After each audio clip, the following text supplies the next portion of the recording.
que prometía recién el doctor Mario Adaro. Los invitamos a que se sienten nuevamente para comenzar esta segunda parte del día de hoy. Sé que están entusiasmados, no sé quiénes también se engancharon con los anteojos, con inteligencia artificial. A veces cuesta volver a este mundo, ¿no? Es así, es así.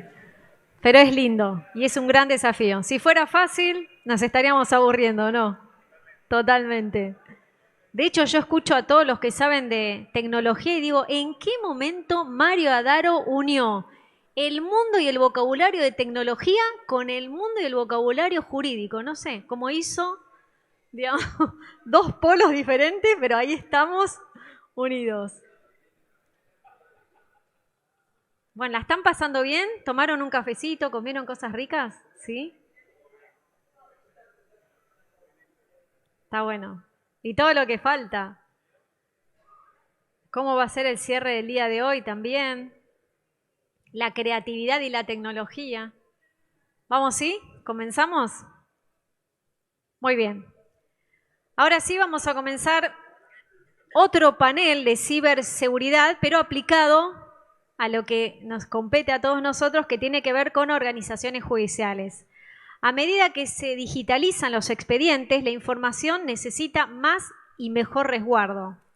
La infraestructura y aplicaciones para los organismos judiciales presentan características y necesidades propias.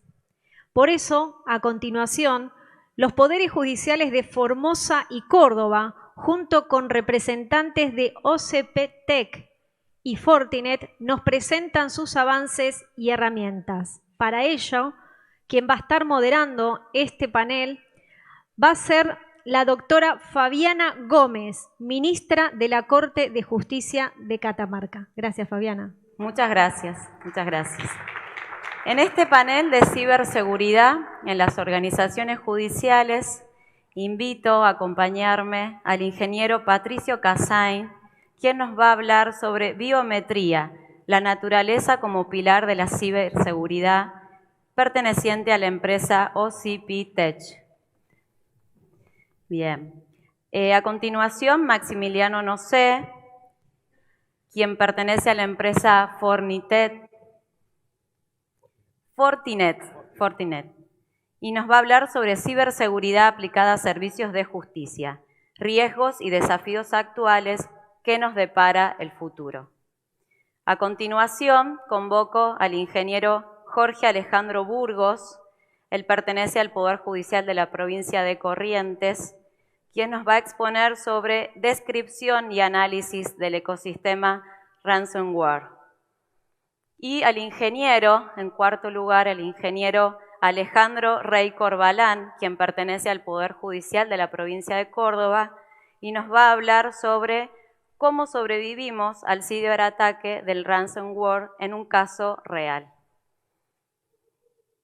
A continuación, vamos. Sí, damos Genial. inicio. Perfecto. Bueno.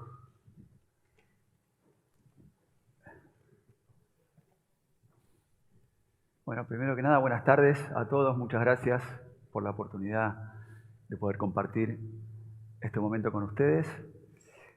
Vamos a hablar un poco de... Perfecto, estaba probando, muy bien. Hablar un poco de alguna problemática que tiene que ver con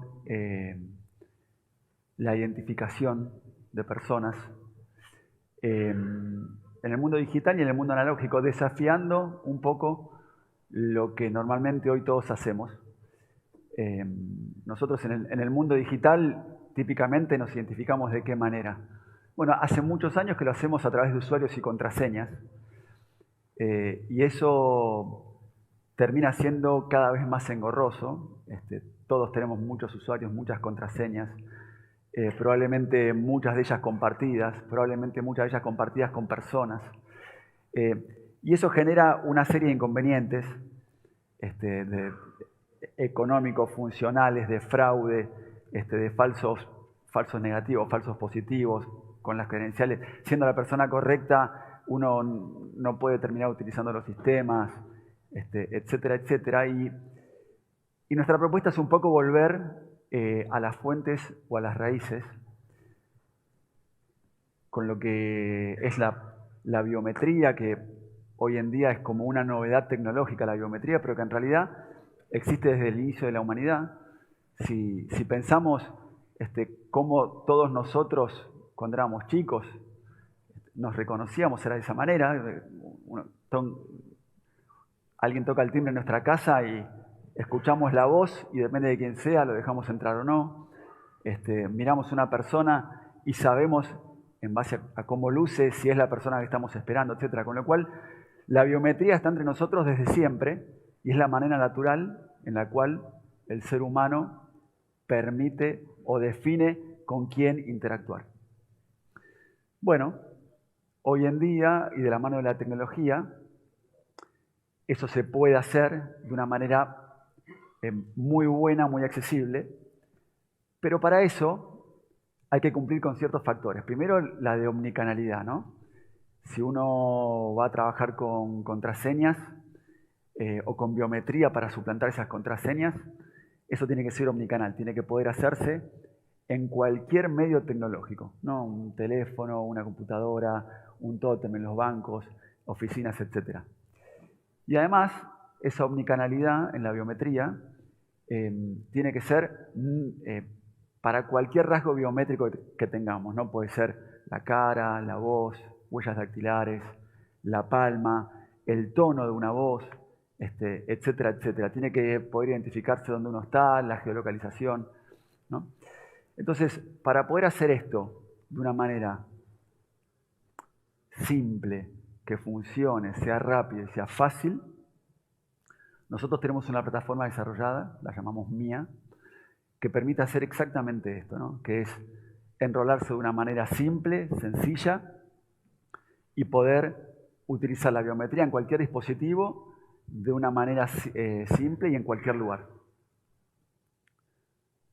Para poder hacer esto y que sea confiable es muy importante basarse en estándares, y nosotros nos basamos en FIDO, que es Fast Identity Online, que es un estándar mundial que permite el end-to-end, administrar y trabajar con el end-to-end de la biometría. Esto le da seriedad, trazabilidad, credibilidad y confiabilidad a la plataforma. Es clave que el onboarding sea simple.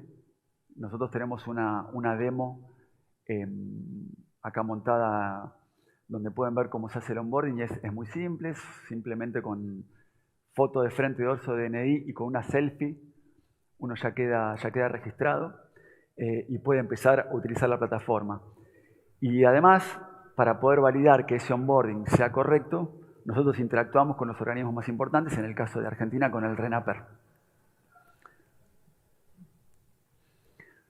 Tenemos, utilizando esta plataforma biométrica, 4 aplicaciones, que también las pueden pasar a ver para poder verlas y verlas de una manera tangible.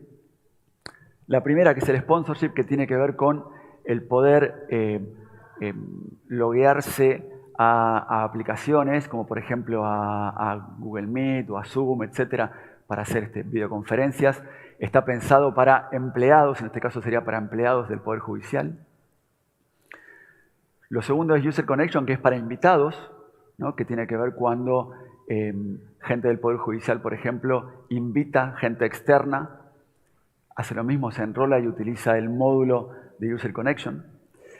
El tercer módulo tiene que ver con login, es decir, poder loguearse de una manera validada biométricamente en aplicaciones para hacer acceso a información, etcétera, etcétera. Y el tercero es Identity Rail, que tiene que ver con poder validar transacciones, por ejemplo, una firma digital, ¿no? Hacer una firma digital holográfica y que a través de nuestra plataforma biométrica se valide o se confirme la identidad de esa persona. Entonces, en definitiva, nosotros cubrimos el end-to-end para empleados, para externos, para que puedan validar biométricamente de una manera simple, plataforma en la nube, accesible a todo el mundo. El utilizar este tipo de plataformas lo que permite es mejorar los diferentes verticales de negocio, ¿no? En el caso de e-commerce tiene una importancia relevante. Sí, estoy muerto de calor. tiene una importancia relevante porque permite mejorar las transacciones, los desconocimientos de venta, las operaciones son seguras, el anti-phishing, en definitiva incrementa las ventas. En el mundo de la banca y el fintech también tiene una relevancia muy importante, lo mismo que en educación y salud. Y en particular, en el sistema jurídico o en el entorno jurídico-judicial, podría tener una aplicación muy importante, como por ejemplo para lo que es la firma de expedientes, de una manera segura, digital y verificada, para lo que tiene que ver con autorización de acceso a información privilegiada, o, por ejemplo, para validar identidad de testigos en audiencias virtuales, ¿no? o de gente que tenga que declarar en causas. En definitiva, estamos convencidos que utilizando una plataforma de validación de identidad digital robusta y con capacidades de identificación no solo de personas, sino que prueba de vida y de lo que se llama anti-spoofing, o sea, evita que en vez de poner una cara se ponga una foto o un video, se haga mucho más simple y mucho más segura el acceso a información que utilizando los usuarios y contraseñas tradicionales que típicamente estamos acostumbrados a utilizar. Esto es básicamente, queda abierto a preguntas si hay alguna consulta. ¿Quisieran formular alguna pregunta al ingeniero Patricio Cassain? Muy claro y didáctico, sí. Perfecto. Los invitamos a probarlo y a verlo. La demo que tenemos montada es acá a la derecha hacia atrás. Bien, invitados todos.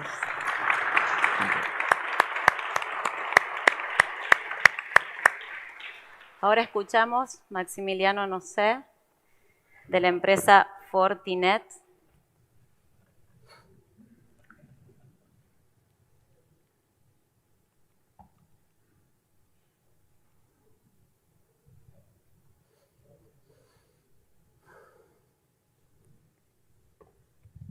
Ahí estás, Maximiliano. Ahí. Bien.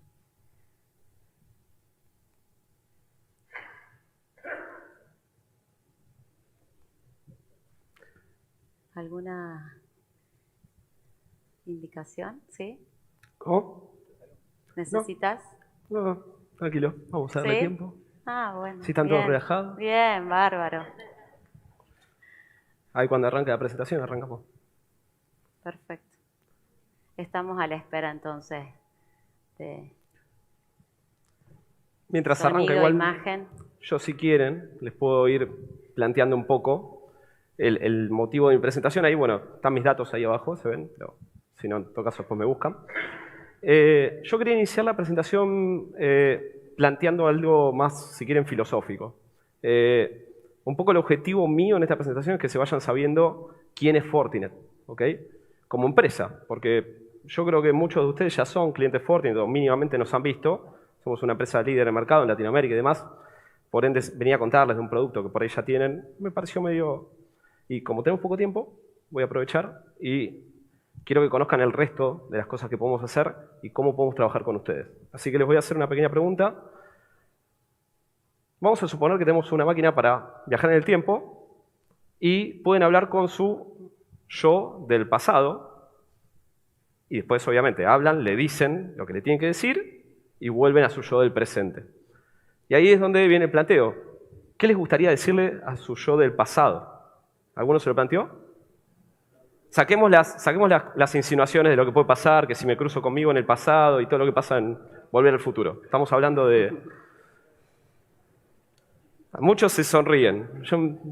Vamos a achicar la pregunta, ¿les parece? Hacemos un contexto más chico.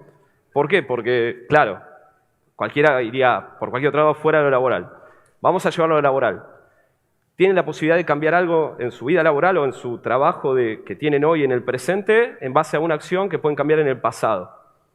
Ustedes ahí pensaron qué les gustaría hacer. Digo hoy, ¿no? Tenemos hoy, por ejemplo, un desafío. Decimos, bueno, vamos a implementar el bus que contaba hace un rato Gustavo Pérez Villar Entonces digo, bueno, para implementar el bus tengo que hacer todo esto. Quizás si hubiera hecho este cambio en el pasado, podría ser mucho más óptimo hoy, ¿no? Eso constantemente nos corre la culpa de eso a los que nos toca administrar sistemas y demás.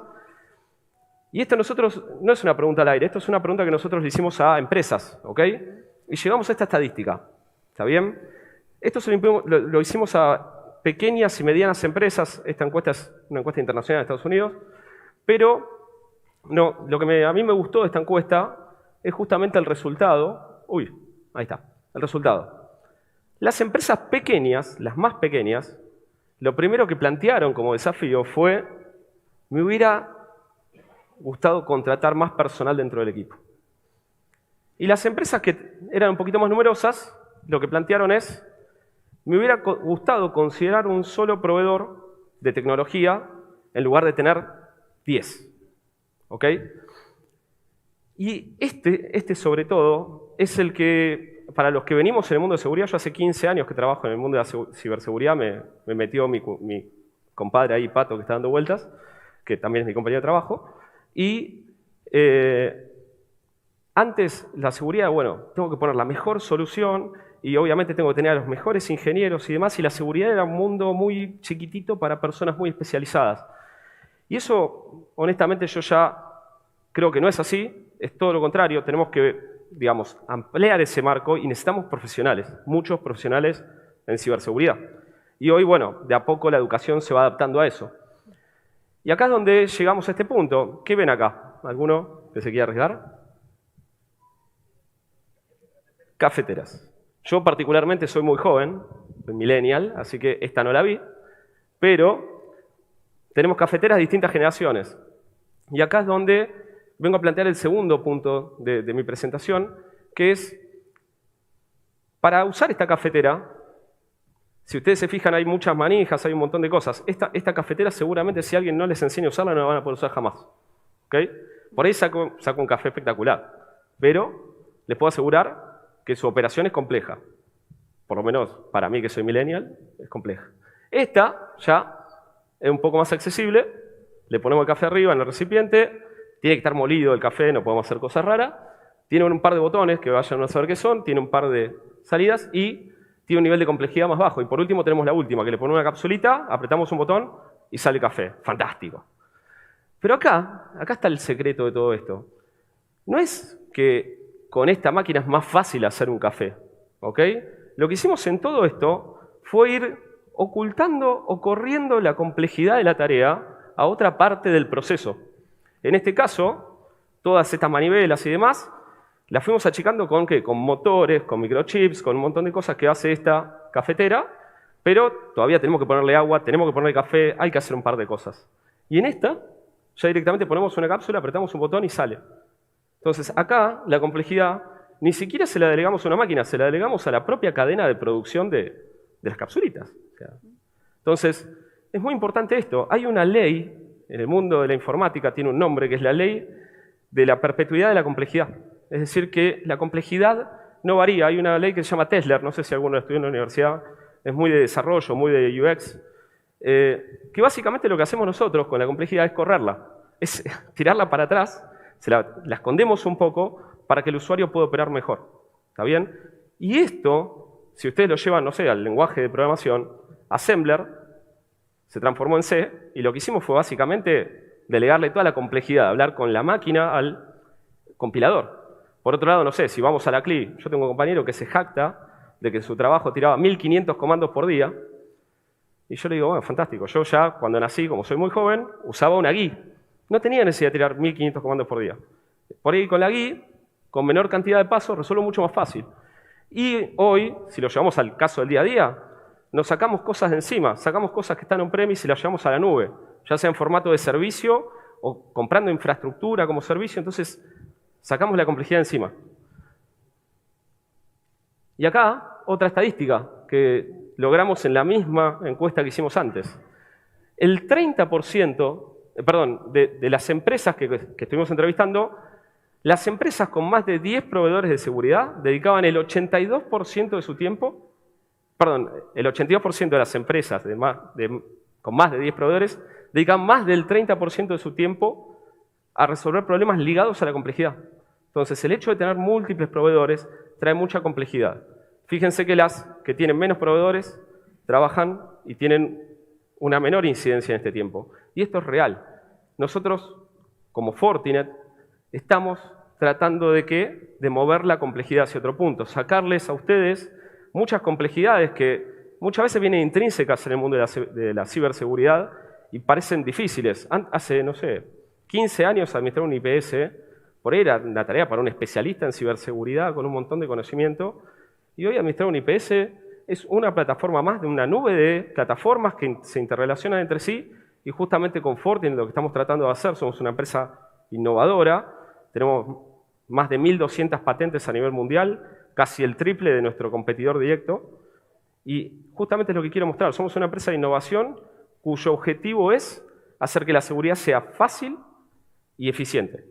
Entonces, ¿en qué los podemos ayudar? ¿En qué pueden mover su complejidad hacia nosotros? Educación de sus propios usuarios.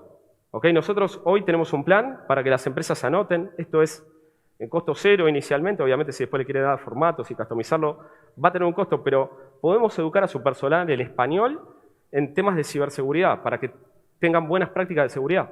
Todo de forma online y sin costo, por ejemplo. Podemos acompañarlos en forma directa en todos sus proyectos de transformación digital. Y cuando digo todos, me refiero a todos. ¿Por qué? Porque este es el problema que tengo con Fortinet. No puedo dar una presentación de producto. Tenemos un portfolio enorme. Entonces, los podemos acompañar en el proceso de transformación digital, por ejemplo, si van a incorporar una API. Si quieren acceder a un control en desarrollo y poder validar que todos los desarrollos que hagan in-house son seguros. Podemos ayudarlos a que tengan un Wi-Fi seguro, darle conectividad, el switching, o sea, dar conectividad de red y hacer que lo que es la tarea de hacer y de operar el networking esté directamente ligado con seguridad y que podamos reducir también la cantidad de gente que necesitemos para operar toda la red. Hacer que el SD-WAN, la seguridad, que el Wi-Fi, que el switching se manejen de una única plataforma. Las VPNs. Entonces, insisto, apuntamos nosotros a reducir eso, proveerles inteligencia en tiempo real y respuesta ante incidentes. Esto también es muy importante. Nosotros tenemos la capacidad de que en el medio del incendio ponernos a trabajar a disposición de ustedes. En menos de 2-3 horas estar trabajando a la par de ustedes ante cualquier problema de seguridad que tengan, sean clientes de Fortinet o no. ¿Okay? Esto es muy importante. Nosotros tenemos los equipos, tenemos la gente, tenemos todo lo que ustedes necesitan para poder ayudarlos en esa situación donde las papas queman. Por último, la presencia. Yo soy de acá de Buenos Aires, se me nota el acento porteño, no voy a engañar a nadie, pero tenemos gente ya directamente posicionada en el interior, vinieron los Pablos acá, después los pueden conocer. También tenemos un equipo de ingenieros que trabaja directamente con ellos y estamos recorriendo todas las provincias, próximamente vamos a hacer más todavía y somos hoy uno de los pocos fabricantes que tienen presencia directa en el interior. ¿Por qué queremos tener presencia directa en el interior? Porque queremos relación directa con ustedes. Queremos que nos llamen, queremos trabajar directamente con ustedes, que nos puedan llamar. Ahora lo que voy a hacer es dejarles mi contacto, ahí está mi celular, mi email, mi LinkedIn, el método que ustedes quieran, para que nos contacten y hagamos una reunión, nos pongamos a trabajar a disposición de ustedes y obviamente los invito a que cualquier consulta que quieran hacer, estamos a disposición, nos buscan por acá, van a ver a los Fortineters y desde ya gracias por el tiempo. Muchas gracias, Maximiliano.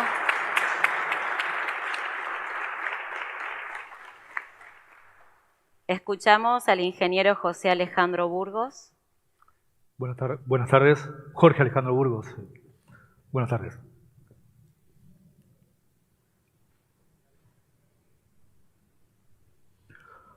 Bueno, dentro de las iniciativas que lleva adelante el Poder Judicial de la provincia de Corrientes, ¿no?, para el fortalecimiento y el desarrollo continuo de la ciberseguridad o la seguridad cibernética, uno de los aspectos que más nos preocupan a nosotros es la amenaza del ransomware.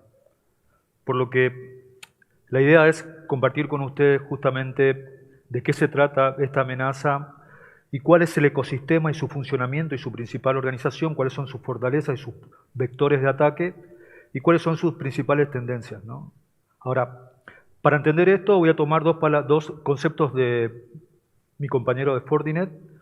Uno es cuando arrancó la charla que dijo, vamos a relajarnos. Bueno, en el caso de ransomware, la gente estamos en ciberseguridad, es imposible relajarnos un minuto o un segundo, ¿no? Y la otra es, cuando él lo invitó a ustedes a hacer un viaje al pasado, bueno, para entender la amenaza realmente del ransomware, tenemos que imaginarnos hacer un viaje no al pasado, sino al próximo año, a este próximo año que es 2023, ¿no? Ahora, dos de las organizaciones o de las autoridades más importantes a nivel global son el Instituto de Estándar y Tecnología de Estados Unidos y la Agencia de Seguridad y de Ciberseguridad de Estados Unidos, las cuales plantean el ransomware algunas características que son, primero, es un tipo de malware. Hoy vimos en el video lo que significaba. El malware es un software malicioso, ¿no? Por ejemplo, hay muchos tipos como, por ejemplo, un virus, ¿no?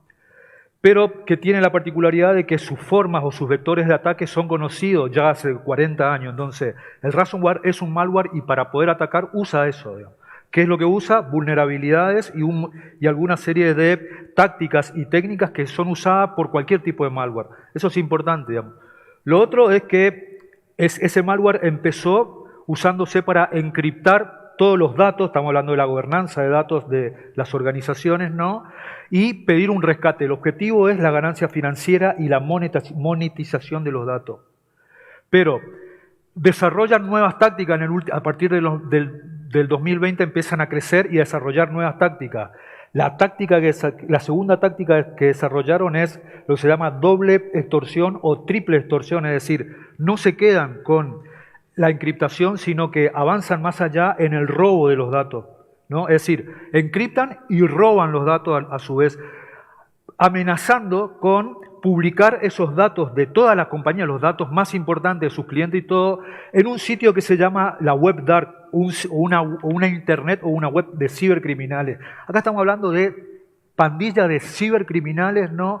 Muy agresivas, digamos. Entonces, usan la dark web, ¿no? Y hay sitios, ¿no? Donde se encuentran y publican todo eso y amenazan a las organizaciones con que van a publicar si no le pagan. Es decir, encriptan, si no me pagas, publico, y si no me pagas, la tercera amenaza es, hago un ataque de DOS, o sea, hago un ataque a todos tus sitios web y al de todos tus clientes y al de todos tus proveedores, digamos. Entonces, la agresividad es tanta que buscan la rapidez en la negociación, digamos, ¿no? Entonces, hay que tener en cuenta eso, hay que tener en cuenta que van evolucionando, ¿no? Crecen y evolucionan tecnológicamente y organizativamente, ¿no? Y también en su capacidad de desarrollo. Entonces, bueno, eso es lo que hay que tener en cuenta, digamos, ¿no? Ahora, el tema es así, digamos, ¿no? Usan, ¿no? El malware, ingresan a la organización, ¿no? Disparan por ataques laterales, digamos, y por una serie de tácticas conocidas en ciberseguridad, encriptan rápidamente, digamos, y después pasan al doble factor de presión, digamos, ¿no? Ahora, ¿cuál es su fortaleza realmente, ¿no? ¿Qué es lo que hacen? Hay un grupo que se llama IAB, que se llaman los rompedores iniciales, que son absolutamente independientes de los grupos de ransomware. Hay tres grandes grupos, digamos. Los IAB, el ransomware no, y lo que se llaman afiliados o socios, que son el músculo de los grupos de ransomware, ¿no? Según el FBI hay más de 100 grupos de ransomware en el mundo, ¿no? Y esos grupos de ransomware lo que hacen son criminales que lo que hacen es desarrollan el malware, ¿no? Y esos malware, Checkpoint, por una de las principales empresas, descubre que en el proceso de encriptación hay, digamos, vulnerabilidades también, digamos. Ahora, una vez que lo detectan esas vulnerabilidades, estos grupos hacen una segunda versión, una versión mucho más difícil de esto, digamos. Entonces están constantemente desarrollando nuevas formas de malware más difícil, digamos, ¿no? Entonces, se apoyan, el grupo de ransomware hace eso, ¿no? Tiene personas que están constantemente buscando las vulnerabilidades que se llaman zero day o vulnerabilidades que no están todavía descubiertas, ¿no? Y tienen personas formadas en hacer presión o en presionar para poder extraer, digamos, la amenaza. Tienen recursos humanos, digamos, ¿no? Tienen una forma de a los recursos humanos premiarlos, digamos. Tienen programadores freelance de todo el mundo, inclusive de acá, que ni saben que están trabajando para estos grupos, digamos, ¿no? Ahora, eso es importante porque crea lo que se llama comodificación y estandarización del proceso, digamos. O sea, hay un grupo de 100 de estas pandillas, digamos, ¿no? Que solamente producen el malware, ¿no? Y hay más de 600, digamos, grupos de brokers que lo que están haciendo es buscando en todo el mundo cuáles son las vulnerabilidades de todas las organizaciones, ¿no? Constantemente, digamos. Cuando encuentran una vulnerabilidad, traen esa vulnerabilidad y lo ofrecen en la dark web, digamos, en un lugar donde hay un mercado donde ofrecen por tanto dinero, digamos, este acceso, digamos. ¿Ofrecen a quién? A las pandillas de ransomware, digamos. Estas pandillas ransomware, a su vez, publican en el dark web y tratan de buscar cibercriminales, digamos, ¿no? Que tratan de capturar a los cibercriminales, ¿para qué? Para decirle, mira, me vendieron el acceso, ¿no? Yo te doy este malware y te doy la forma en que vos puedas acceder y vos sos mi músculo. Hay cientos de cibercriminales que son los que van y ejecutan el trabajo sucio, digamos, ¿no? Esos son los que más ganan porque son los que se exponen, digamos. Por ejemplo, uno de los grupos que se llama Black Cat, digamos, le da el 80% de sus ganancias a estos grupos, a estos grupos de cibercriminales que son los afiliados que hacen el trabajo. Que acá el verdadero tema es que ese grupo de asociados, digamos, ¿no? que hace el músculo, no tienen que estar formados técnicamente, no tienen que ser técnicamente tan formados, sino que al tener el acceso ya resuelto por los IA brokers, digamos, y al tener el apoyo de los grupos de ransomware, lo único que tienen que hacer un trabajo muy simple, digamos, de penetrar y lanzar el malware, digamos. No tienen que saber mucho. Ahora, el tema es que hay constantemente buscando cibercriminales, digamos. Entonces, hay otro aspecto que es muy importante, que es, en la dark web hay algo que se llama ransomware as a service, digamos. Hay ransomware que lo que hacen es, te vendo mi servicio de ransomware para que vos puedas atacar y para que vos puedas hacer un ransomware, es decir, una incubadora de ransomware, digamos, ¿no? 35 nuevos grupos aparecieron el año pasado, digamos, y hay grupos que están constantemente accediendo, digamos, y formando a nuevos grupos, digamos, ¿no? Bueno, es una industria de 20.000 millones de dólares, ¿no? Cada 11 segundos hay un ataque de ransomware en el mundo, ¿no? Es decir, se espera que para el año que viene haya 30 billones de costos, digamos, para las empresas por todo este tipo de ataques. No va a parar, ¿no? Porque es un negocio, digamos, muy rentable para ellos, digamos. Negocian, se entrenan, son buenos atacando, digamos, ¿no? Entonces, está en uno de los principales objetivos del Grupo 7 de las Naciones Unidas, digamos. Es decir, es un problema nacional porque interna y global, porque están atacando infraestructuras críticas que frenan totalmente, por ejemplo, una refinería de petróleo, de gas, de distribución de electricidad, digamos. Hay mucha actividad en el conflicto Ucrania-Rusia. De hecho, Ucrania fue el país testeador donde Rusia desarrolló todas sus armas de ciberataque y entre ellas esta, digamos. Entonces, ese es el escenario al cual nos estamos enfrentando, digamos, ¿no? Es decir, 3 de cada 4 empresas en Estados Unidos y en Europa han sufrido, hay 16% de estas empresas que han vuelto 3 o 4 veces a sufrir el ataque, ¿no? Entonces, son agresivos, sin código de honor, utilizan el sitio de la dark web para informarse, digamos, entre ellos y para poder producir lo que se llama weaponización, digamos, cuando se descubre una vulnerabilidad, todos atacan, digamos, ¿no? Entonces, si uno se pregunta, 100 pandillas, 100 grupos, digamos, ¿no?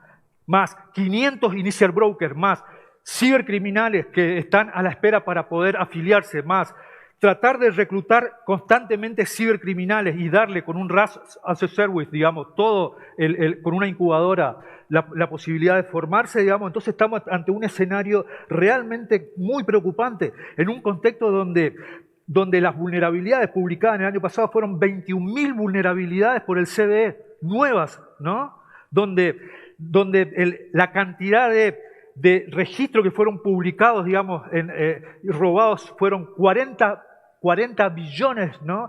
1.8 billones de mail y documentos publicados, ¿no? O sea, y 760 terabytes, digamos, robados. O sea, Entonces, realmente estamos en un escenario en donde inclusive se calcula que hay un déficit de 3 millones de personas calificadas en materia de ciberseguridad para los próximos 4 o 5 años. Entonces, el problema, digamos, es justamente, no podemos relajarnos, pensar de que sí o sí vamos a tener un ataque y estar preparados, digamos, ¿no?, para poder enfrentar esta nueva amenaza que no para, digamos. Y por la forma que tiene de comodificarse, estandarizarse, hacer negocio, digamos, y por la agresividad, son criminales, digamos. Y hay criminales para criminales, digamos. O sea, es una cuestión, con el FBI atrás, con las Naciones Unidas, todos están con esta preocupación, digamos, y esto es lo que nosotros entendemos como una amenaza, y es uno de los ejes que tenemos dentro del Poder Judicial de Corrientes para poder tratar de desarrollar aquellas capacidades que nos puedan poner de una mejor manera para enfrentar este tipo de amenaza, ¿no? Eso es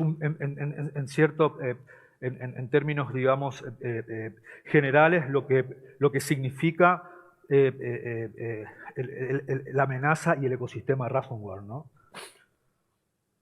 Bueno, muchas gracias, un aplauso. Muchas gracias por esa descripción de la vulnerabilidad de los ecosistemas frente al avance de estas organizaciones criminales. Muchísimas gracias, ingeniero. Escuchamos al ingeniero Alejandro Rey Corbalán, quien pertenece al Poder Judicial de la provincia de Córdoba. Bueno, muchas gracias a la JUFEJUS por esta invitación para compartir con ustedes la experiencia en primera persona después de haber liderado en un equipo de trabajo de aproximadamente 30 personas para superar lo que recién mencionaba Jorge, de un ataque de ransomware a una institución, a uno de los poderes del Estado de una de las provincias más importantes acá de la Argentina. Yo soy un apasionado de la tecnología, me gusta desde desarrollador, yo soy desarrollador full stack hasta me encargo de todo lo que es infraestructura, particularmente dentro del Poder Judicial. Estas infraestructuras pueden ser on-premise o en la nube, así que tengo un abanico de conocimiento amplio de todo el mundo y de todo el desarrollo de las tecnologías, especialmente dentro del Poder Judicial. Bueno, voy a hablar un poquito para que tengamos una idea de la envergadura del ataque de los servicios digitales que nosotros brindamos, una somera idea de cómo se produjo el ciberataque, cómo fue la cronología de resolución, que es algo que siempre nos interesa saber, fuimos atacados, ¿cuánto tiempo nos vamos a recuperar de un ciberataque? ¿Qué estrategia utilizamos? Y algunas conclusiones que ya han compartido otros exponentes previamente a la exposición esta. Bueno, dentro del servicio digitales tenemos la nube informática. Esta nube informática hace unos 25 años que venimos trabajando. Está armada o fue conceptualmente armado con la idea de que podemos tener un incendio dentro de un data center, podemos tener un temblor y un terremoto que se derrumbe un edificio en un centro de cómputos y aún así poder seguir funcionando. Desgraciadamente, para el ransomware, como lo concebimos hace 20 años, no estaba esta tecnología al ataque disponible para este tipo de organizaciones y nos estábamos preparando, pero llegamos tarde. Llegamos tarde porque no teníamos los recursos para haber actuado a tiempo, porque el ransomware uno lo veía lejano, que esto podía suceder en países del primer mundo, donde había dólares o euros para poder pagar los rescates, pero ahora los tenemos localmente en nuestra Argentina. Entonces, dentro de esta nube judicial que la concebimos para alta disponibilidad, una nube privada tenemos que está interconectada con la nube de Azure en algunos servicios, para alta disponibilidad, con clúster, con dobles factores de autenticación, con los estándares requeridos por los fabricantes para actualización de software, así que estaba todo en regla, digamos, con lo que recomendaban las buenas prácticas, con la última versión del antivirus instalado. y aún así nos atacaron. Nosotros tenemos el sistema de administración de causas multifuero, que es nuestro core de negocios. Este sistema de administración de causas es utilizado a diario por 20.000 auxiliares de justicia y peritos, y dentro del Poder Judicial por los 8.000 empleados distribuidos en toda la provincia de Córdoba. Es un solo sistema que está todo integrado vía Internet, y ese sistema funciona vía web. A su vez hay unos 70 más o menos sistemas auxiliares de sistemas administrativos o de otros fueros. Después tenemos todo el servicio de email, autenticación, archivos e impresión, y servicios de videoconferencia que se brindan mucho ahora después de la pandemia. De golpe, todos esos sistemas nos dejaron de andar. El día 13 de agosto, el fin de semana largo que era previo al día de San Martín, tuvimos a las sábado 13, 2 de la mañana, 2 de la madrugada, tuvimos un ciberataque y nos enteramos por el usuario final de las unidades judiciales que trabajan las 24 horas, así que la gente de las unidades judiciales no podía registrar aquellas denuncias que el ciudadano común iba a realizar. Y a veces hay falta de sistemas, pero bueno, hasta que se empezaron a verificar los sistemas, la llamada telefónica me llega a mí a las 8 de la mañana.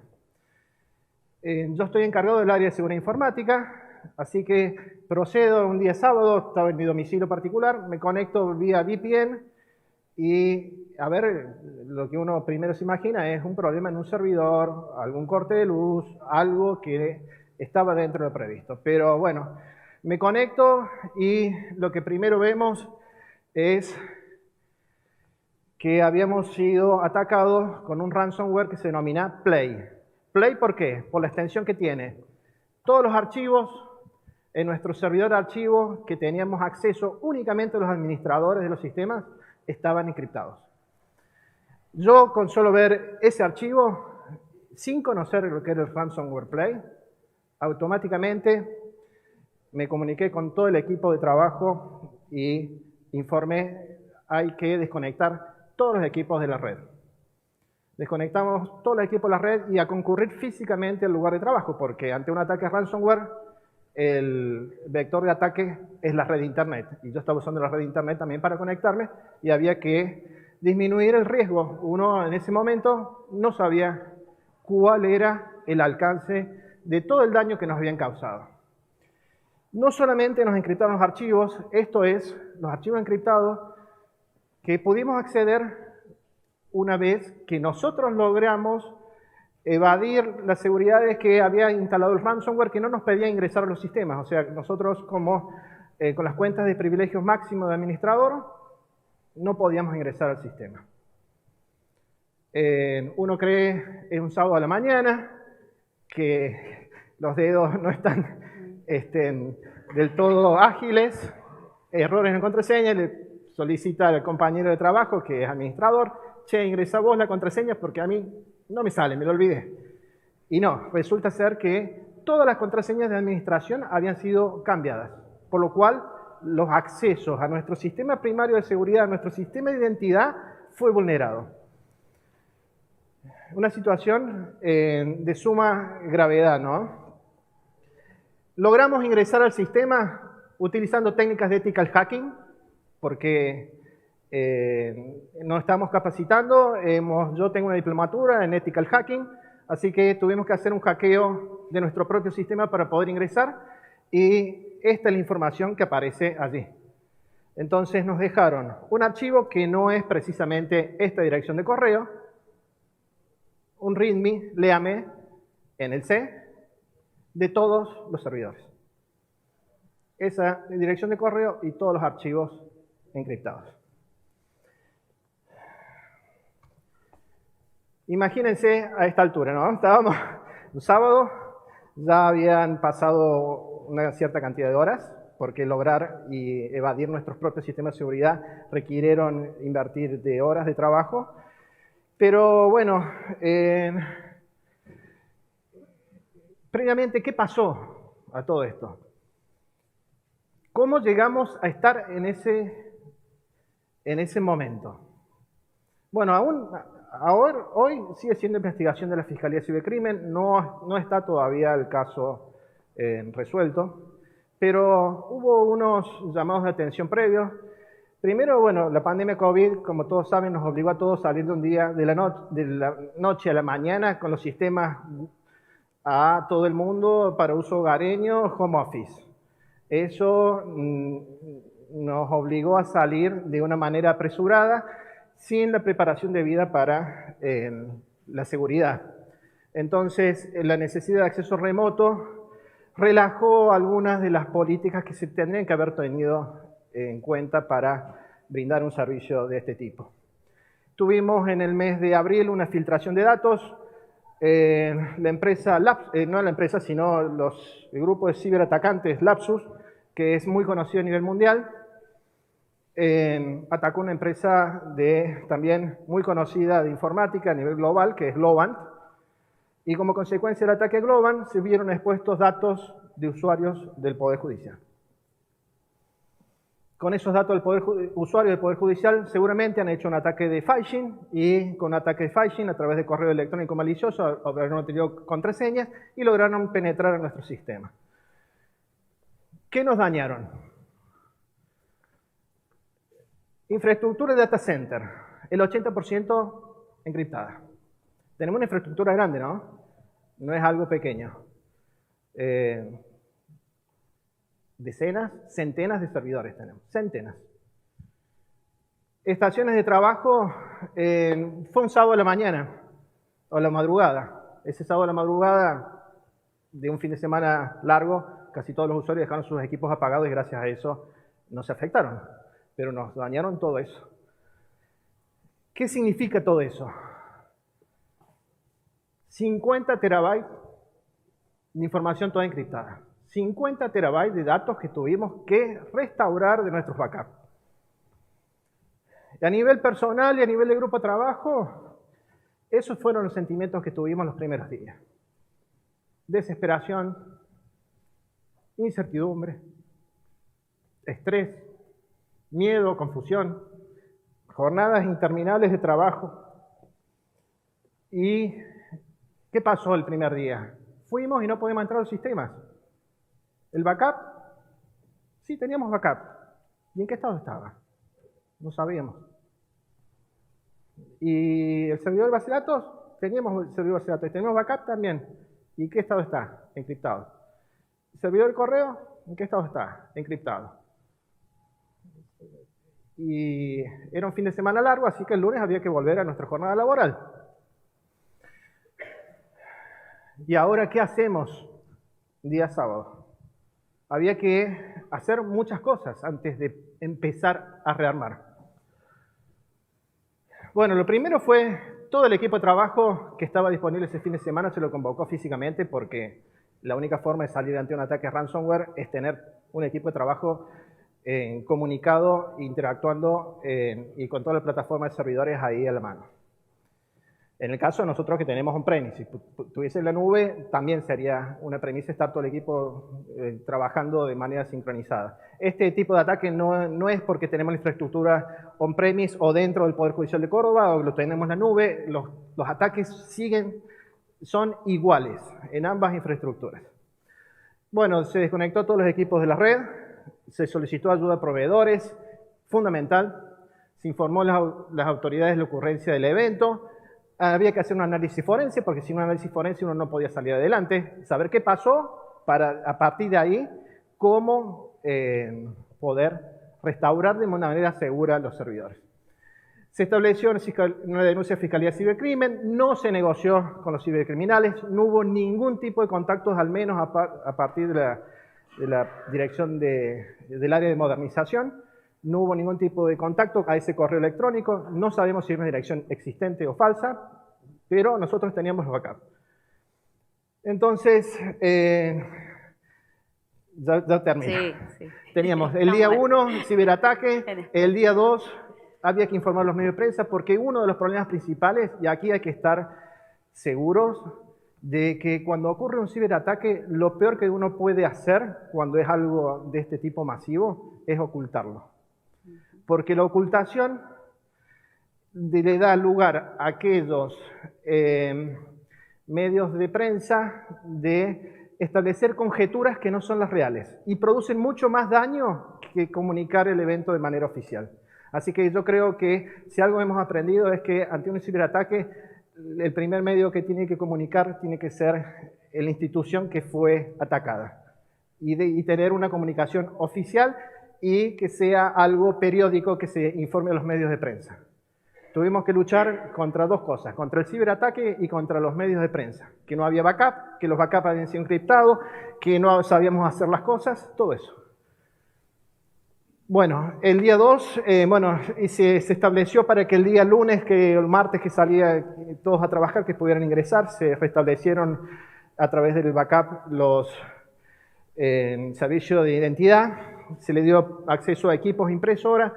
Después, el día 10, a medida que iba avanzando la restauración de la base de datos de las aplicaciones, se le dio acceso a todo el mundo a esto, ¿no? Que les decía, que no teníamos la información había sido adulterada o eliminada. Entonces había que desterrar esa creencia de la opinión pública. Entonces se informó a través del acceso solo a lectura a nuestro sistema de administración de causas para que todo el mundo pudiera ver que hasta el último minuto del día viernes toda la información que estaba no había sido adulterada, modificada ni eliminada. Y el día 14, después de un arduo trabajo, un equipo de trabajo excepcional, porque estuvimos trabajando en 30 personas fácilmente, más involucradas directamente, tecnológicas, en toda la resolución para llegar a la resolución. Entonces la estrategia, y ya voy terminando, la estrategia es, primero, trabajar en equipo, tener un apoyo institucional que lo tuvimos del Tribunal Superior de Justicia a las tareas realizadas. La información que debemos brindar debe ser clara y precisa. Tenemos que apoyarnos sí o sí en una red de proveedores porque acá no hay nadie que maneje todo. Trabajar en la resiliencia porque nos va a volver a pasar. O sea, nosotros estamos preparando para el próximo ciberataque. Acá esto de que no vamos a ser víctimas de un ciberataque, les diría que es una falsa creencia. Vamos a hacerlo y preparémonos para eso y cuando nos suceda va a ser mucho más fácil solucionarlo. Entonces, en vez de tardar 14 días, demorar 2 días, 1 día u horas en la restauración. Bueno, trabajar en una restauración segura, definir las prioridades y tiempos, qué sistemas se reinician primero y identificar el vector de ataque elemental para saber cómo poder evitar que nos sigan vulnerando. Bueno, se me acaba el tiempo, así que muchas gracias y...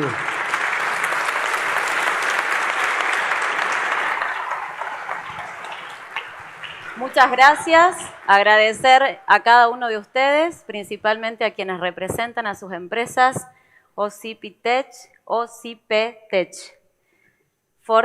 Fortinet y al Poder Judicial de la Provincia de Corrientes y al Poder Judicial de la Provincia de Córdoba.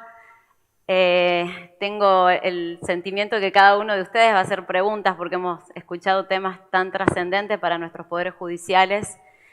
A ustedes y cada uno que nos traen estos conocimientos específicos de cómo mitigar los riesgos de estas etapas actuales que afectan nuestros sistemas informáticos tan vulnerables, ¿sí? ¿Preguntas?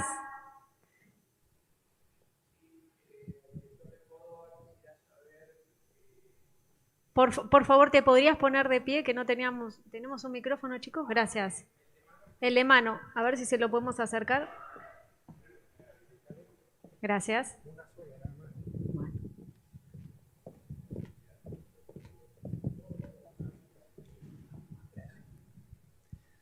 Sí, la pregunta es si tienen una granja de servidores con distintos sistemas operativos o un sistema operativo principal, ¿cuál fue el que fue atacado?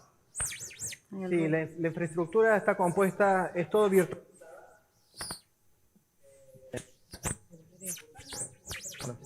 La infraestructura está toda virtualizada, esta virtualización es con un solo sistema operativo y para